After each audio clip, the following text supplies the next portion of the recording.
Hello students, let's see this question. The question says match the column. दो columns दिए हुए हैं, एक तरफ कंपाउंड्स एक तरफ टेम्परेचर लिखा हुआ है केल्विन में। तो आपका जो ए है वो है एन पेंटेन। एन पेंटेन क्या हो जाएगा आपका? 1 2 3 4 5, ये हो गया n pentane, normal pentane 1 2 3 4 5।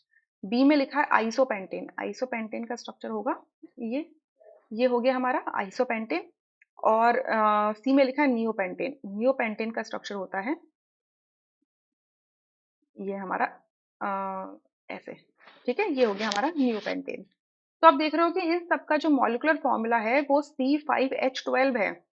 But आप कार्बन चेन लाइन डिफरेंट देख सकते हो। पहला एक नॉर्मल कार्बन, नॉर्मल पेंटेन बन रहा है, मतलब 5 कार्बन की चेन में है, दूसरे में 4 कार्बन की चेन है और तीसरे में 3 कार्बन की चेन है।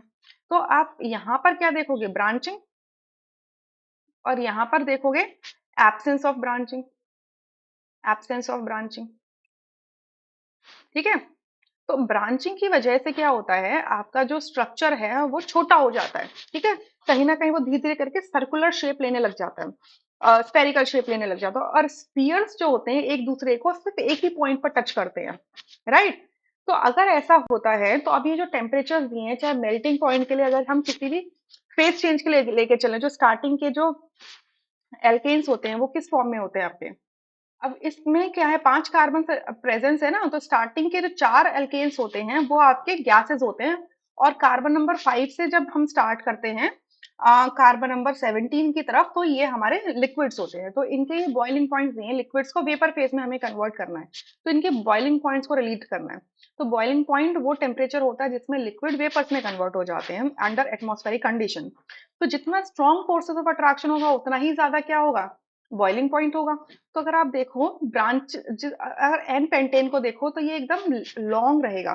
तो फोर्सेस ऑफ अट्रैक्शन मतलब पॉइंट ऑफ कांटेक्ट से बहुत ज्यादा होंगे दो मॉलिक्यूल्स के बीच में।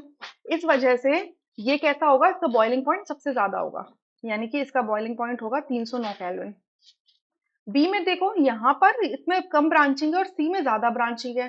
तो सब ज्यादा ब्रांचिंग सी में है, तो सी का जो बॉइलिंग पॉइंट होगा वो सबसे कम होगा, यानी कि नियोपेंटेन का बॉइलिंग पॉइंट होगा 382 और आइसोपेंटेन का इनके बीच में होगा।